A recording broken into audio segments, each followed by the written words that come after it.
Crypto बाजार में इस हफ्ते कोई बड़ा तूफान नहीं आया। बिटकॉइन $63,000 के आसपास है।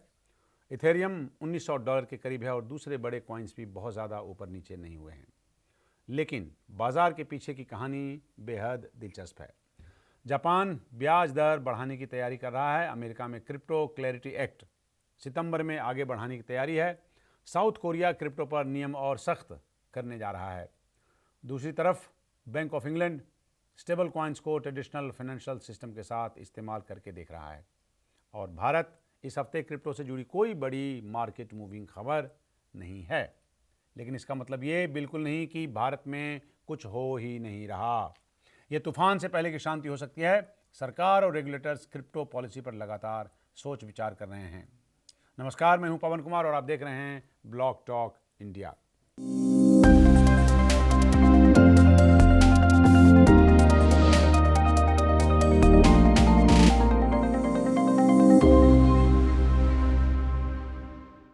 सबसे पहले बाजार का हाल। 7 अगस्त से 14 अगस्त के बीच बिटकॉइन करीब 62,781 से बढ़कर 62,795 पर आया। मतलब ज़्यादा बदलाव नहीं है, थोड़ा बहुत इधर उधर, यानी सिर्फ 0.02% की मामूली बढ़त। इथेरियम भी करीब 1876 के आसपास है। पहले भी ये रेट था, इस बार भी, इस हफ्ते भी यही रेट है, यही प्राइस है, यानी करीब लगभग 0.04% नीचे। सालाना करीब $75.45 से घटकर 75.38 पर आया, यानी करीब 0.08% की मामूली गिरावट। XRP करीब 1.0018 से बढ़कर 1.0023 पर आया, यानी करीब 0.05% की बढ़त, बहुत मामूली, कुल मिलाकर फ्लैट। कुल मिलाकर चारों बड़े कॉइन्स में इस हफ्ता कोई बड़ी तेजी या बड़ी गिरावट देखने को नहीं मिली। यानी बाजार में पैनिक नहीं है, लेकिन किसी एक दिशा में मजबूत मोमेंटम भी नहीं दिख रहा। बिटकॉइन अभी किसी बड़ी दिशा की तलाश में है और ये दिशा शायद क्रिप्टो की खबरों से कम दुनिया के सेंट्रल बैंक्स की अगली चाल से ज़्यादा तय होगी। अब आगे चलते हैं। जापान में ब्याज दर बढ़ी तो बिटकॉइन पर क्या असर होगा? अब आते हैं इस हफ्ते की सबसे महत्वपूर्ण मैक्रो खबर पर। बैंक ऑफ जापान सितंबर में ब्याज दर बढ़ाने पर विचार कर रहा है। रॉयटर्स की खबरों के मुताबिक 17 और 18 सितंबर की मीटिंग में रेट हाइक की संभावना काफ़ी बढ़ गई है। मार्केट अब सितंबर हाइक को करीब 80% प्रोबेबिलिटी के आसपास देख रहा है। ये बिटकॉइन के लिए निहायत महत्वपूर्ण है, क्योंकि जापान लंबे समय तक दुनिया में सस्ती मनी का बड़ा सोर्स रहा है। अगर जापानीज इंटरेस्ट रेट बढ़ते हैं तो बोरोइंग महंगी हो सकती है और ग्लोबल लिक्विडिटी पर उसका असर पड़ सकता है। बिटकॉइन और दूसरे क्रिप्टो एसेट्स रिस्क एसेट्स हैं। जब लिक्विडिटी कम होती है तो इन पर दबाव आ सकता है। इसलिए जापान का फैसला सिर्फ जापान की कहानी नहीं है। सितंबर में बैंक ऑफ जापान का एक रेट हाइक बिटकॉइन और दूसरे और पूरे क्रिप्टो मार्केट के लिए बड़ा रिस्क फैक्टर बन सकता है।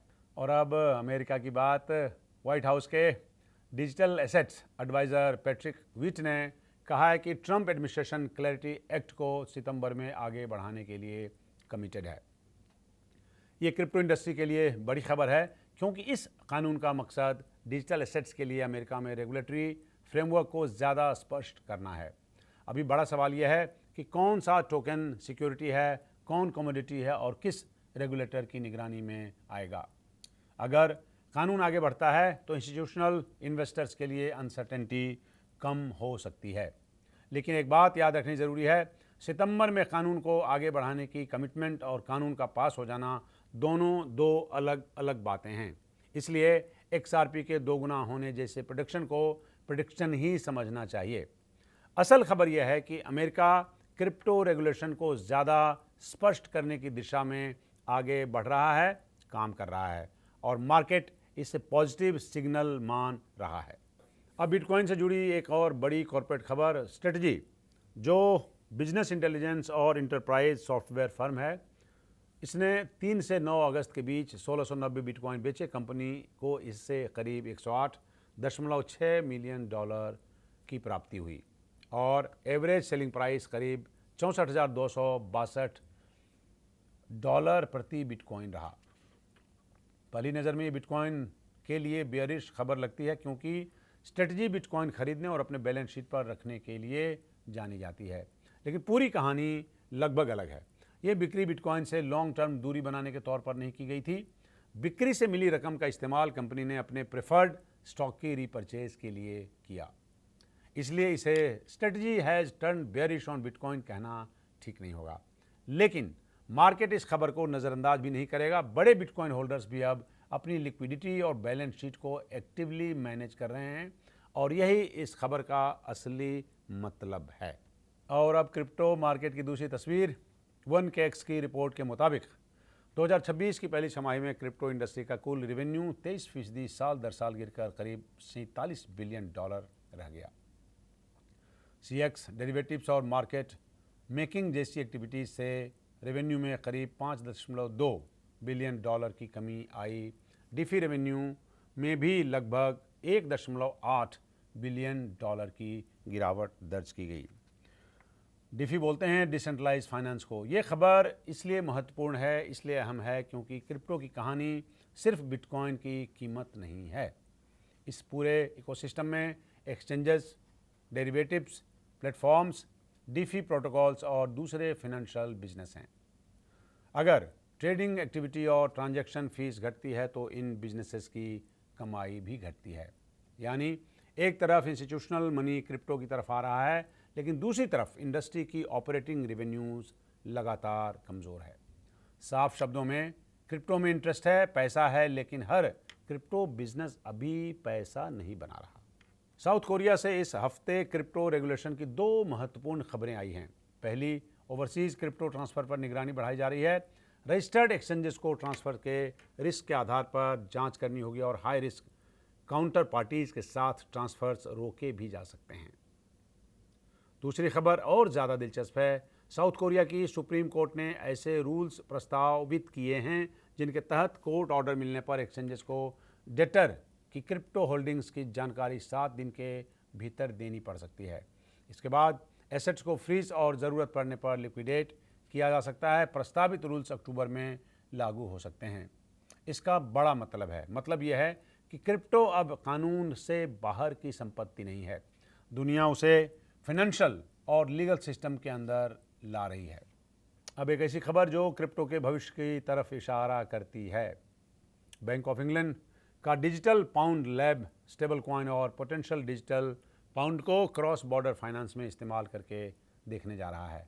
मकसद ये समझना है कि प्राइवेट स्टेबल कॉइन्स और सेंट्रल बैंक डिजिटल मनी एक ही फाइनेंशियल ट्रांजैक्शन में कैसे काम कर सकते हैं। ये बदलाव अहम है। कुछ साल पहले सवाल था कि स्टेबल कॉइन्स को रेगुलेट कैसे करें।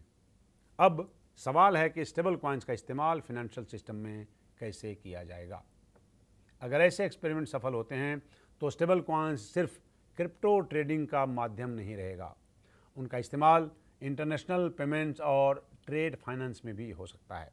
भारत के लिए ये महत्वपूर्ण है। भारत क्रॉस बॉर्डर पेमेंट्स को सस्ता और तेज़ बनाने की कोशिश कर रहा है और ब्रिक्स के भीतर पेमेंट सिस्टम और CBDCs को जोड़ने पर भी चर्चा हो रही है। यानी क्रिप्टो और ट्रेडिशनल फाइनेंस के बीच दूरी लगातार कम हो रही है। अब बात अगले हफ्ते की सबसे महत्वपूर्ण इवेंट है। 19 अगस्त को फेडरल रिजर्व की जुलाई मीटिंग के मिनट्स का जारी होना। जुलाई मीटिंग में फेड ने इंटरेस्ट रेट को 3.50 से 3.75% की रेंज में अनचेंज रखा था। फैसला 9 से 3 वोट से हुआ था। अब मार्केट ये समझना चाहेगा कि फेड ऑफिशियल्स के बीच इन्फ्लेशन और इंटरेस्ट रेट को लेकर कितनी चिंताएं हैं। अगर मिनट्स ज़्यादा हॉकिश हुए, यानी फेड रेट्स को लंबे समय तक ऊंचा रखने के संकेत देता है, तो डॉलर और बॉन्ड यील्ड्स मजबूत हो सकते हैं। इसका दबाव बिटकॉइन और दूसरे रिस्क एसेट्स पर आ सकता है। अगर मिनट्स डोविश हुए तो रेट कट की उम्मीद बढ़ सकती है और क्रिप्टो को राहत मिल सकती है। साथ में जापान की सितंबर रेट हाइक एक्सपेक्टेशंस भी बाजार देखेगा, उसका इंतज़ार करेगा।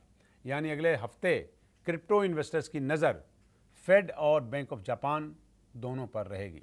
इस पूरे हफ्ते की कहानी क्या है?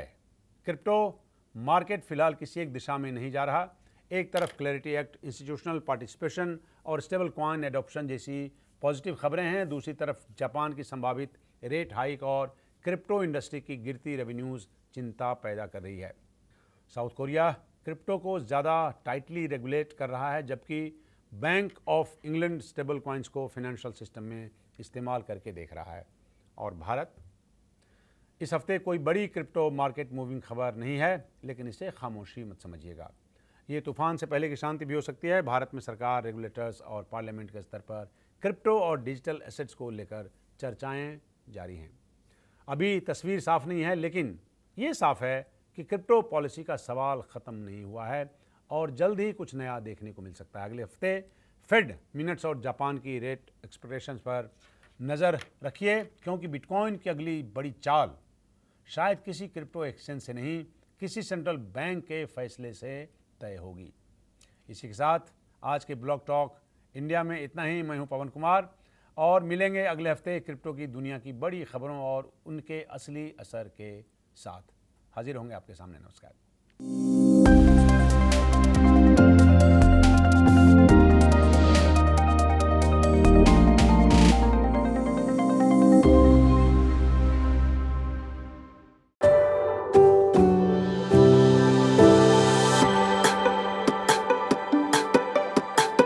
Every book has a journey, and every author has an untold story. Behind every powerful book lies curiosity, courage, and countless conversations. Discover them all on Books and Banter, a Dialogus Digital original series.